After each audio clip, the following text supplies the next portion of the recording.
for some, lasting almost 4 minutes is impressive. But for Jets fans, well, they're used to disappointment.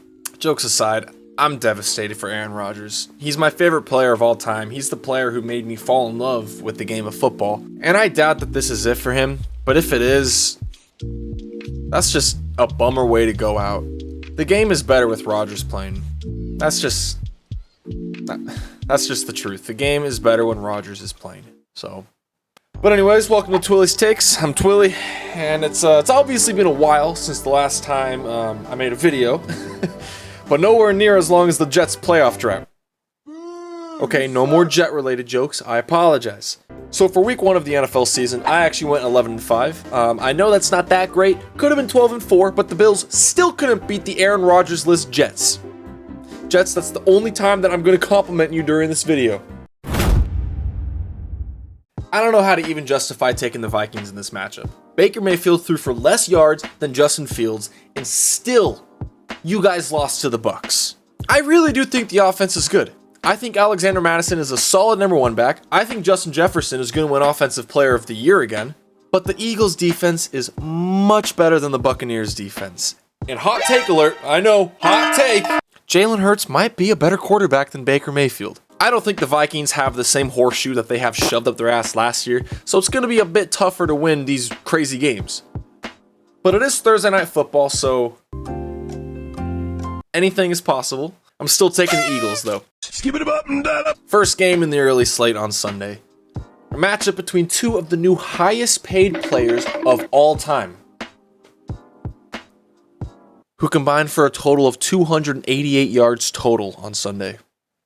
Combined. Which means they essentially made $17,769 dollars for every single yard gained. But this matchup will be different, right? So the Ravens already lost J.K. Dobbins, unfortunately, and the T. Higgins contract situation still hasn't been handled. But this is a classic rivalry, and happens in divisional games. I have no advanced analytics to help with my decision. We are strictly a vibes show here at Twilly's Takes, and the vibes are telling me, take the Bengals. Bengals are going to win at home. Now this is a game to watch. As you all know, the NFC playoffs came down to 3 teams last year in Week 18. The Seahawks, the Packers, and the Lions. 2 things had to happen for the Lions to make the playoffs. 1, they had to beat Green Bay in Lambeau. Check. 2, they had to hope that Seattle loses. Well, Seattle won, so Seattle ended up keeping the Lions out of the playoffs, so this is like a nice little revenge game. Not to mention, the Lions just beat the defending Super Bowl champion Kansas City Chiefs in Kansas City, even against a right tackle who was breaching the Geneva Convention every single fucking play. So the Lions, coming off of a strong win, and coming off of a mini bye, I wonder how many crazy speeches Dan Campbell could come up with in that amount of time. Doesn't matter if you have 1 ass cheek and 3 toes, I will beat your ass.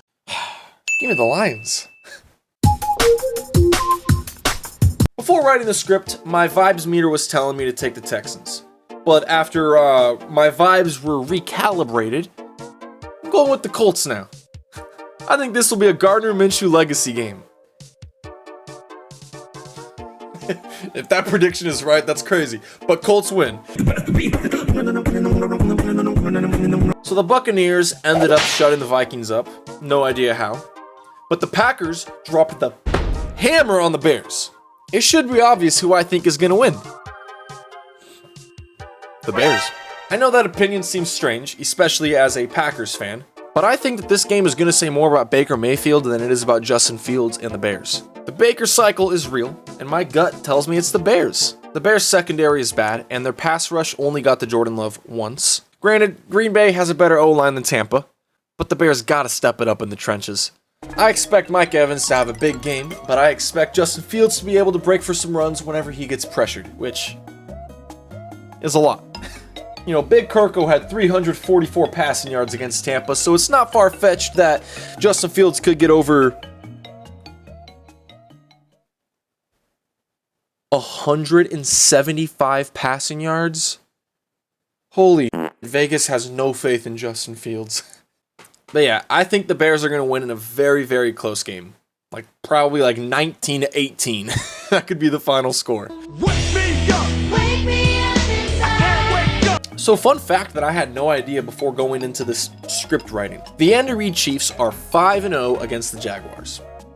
And the Jags haven't won against the Chiefs since 2009. Chiefs just got Chris Jones all signed, but the looming question is, will Mr. Catching Kelsey himself be able to play on Sunday? Now, my goal is to have this video out before Thursday Night Football on September 14th. So as of right now, there's still no news on Kelsey. I still don't know if he's going to be playing or not, but that still doesn't deter me from taking the Chiefs. Kadarius Toney had the worst wide receiver performance since 2018. The worst, bar none.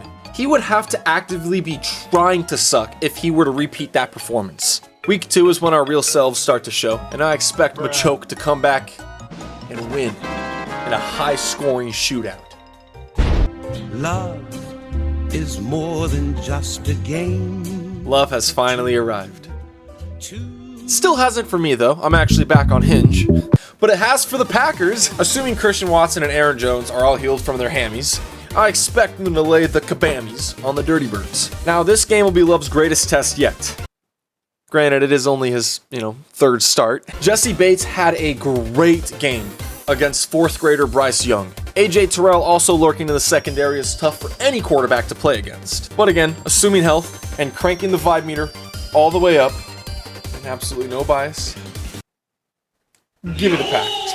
Not gonna lie though, I could see this game going either way. Both teams have good defenses, both teams have really good running games, and I really do think that it's gonna come down to QB play.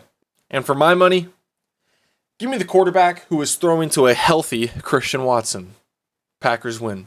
Sunday morning, Sunday brunch, Sunday breakfast. So the Bills that we've come to know and love over the past few years could lose this game. Here's some stats for you. 198 passing yards, 0 touchdowns, 3 interceptions, and a passer rating of 28.8. So that was actually Ryan Tannehill. But you thought it was Josh Allen, didn't you? Don't lie to me. Don't lie to me, Walt. You sussy baka. Suffice to say, Josh Allen is better than whatever the fuck we just saw on Monday Night Football. Now he's hosting a significantly worse team.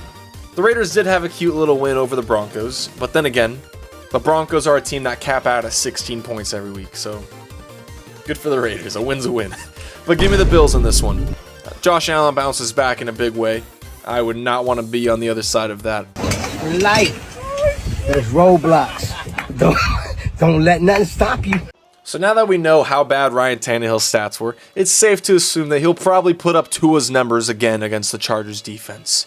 Real quick, what the fuck does Brandon Staley even do? He was hired on because he was some defensive analytical dweeb, but since taking the reins in 2021, the Chargers have allowed 879 points while scoring 899 points. Now somehow, that's still a bigger scoring differential than the 2022 Vikings. But since 2021, only the Texans, the Bears, and the Lions have allowed more points in that time frame. Anyways, I'm just sick of Brandon Staley. But this will be a good get-right week for the Chargers defense. The Titans offense looked like my little brother's JV football team, and we already know that the Chargers offense is capable of scoring a lot. Give me the Chargers in a blowout win. A nice little get-right game for the Chargers. Let's go to the beach. Let's go swimming. So the Rams beat the Seahawks, which is honestly not what I was expecting. But fun fact, in the Kyle Shanahan era, he absolutely mops Sean McVay in the regular season. So yeah, the 49ers are a better team right now, and the Rams, still a good team, but give me the 49ers in an ass whipping. Emphasis on the whipping.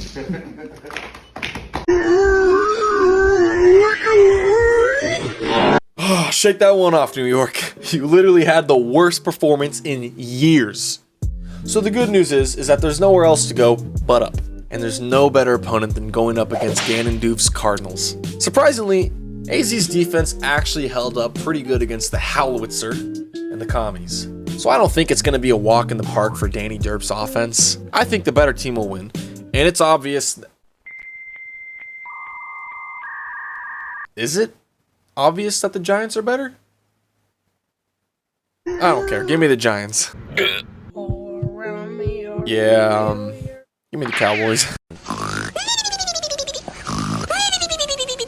This may be my least confident pick of the week. I want to like Denver so bad. I have my opinions on Sean Payton, and I really do think that Russell Wilson can still be a good quarterback. But man, this offense is too good to be so bad. It's really going to come down to the Broncos defense being able to allow less than 16 points because, you know, we know that that's all the Broncos can score.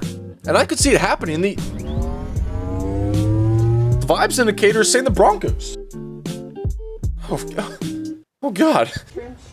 Have you ever played rugby? You know, the Patriots actually put up a really good fight against one of the best teams in football. The Dolphins beat out one of the better offenses in the league, but they did allow a lot of points. I don't think the Pats can muster up as much points as the Chargers, but I do think that they can severely limit the Dolphins more than what the Chargers did. Dolphins are the better team right now, though, and I'm not smart enough to give any real analysis to back that up, but still, give me the Dolphins.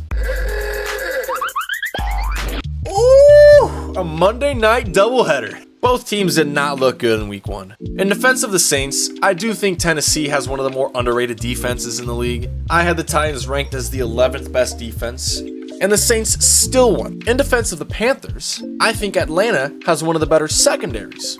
Funny enough though, I think the Saints have a better defense than the Falcons, and I think the Panthers have a worse defense than the Titans. Those two things don't bode well for the Panthers. It's a divisional game, so like I said before, it happens in these divisional games, but I like to imagine that this is a Jameis Winston legacy game. Please, Dennis. Please start Jameis. Please start Jameis. Give me the Saints. Final game of the week.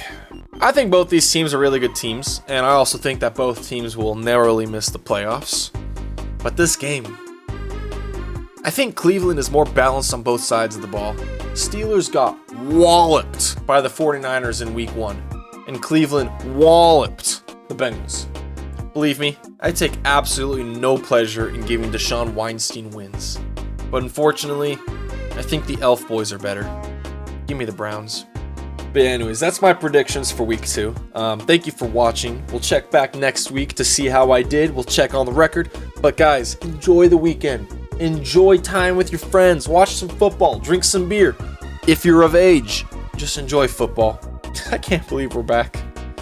See you guys later.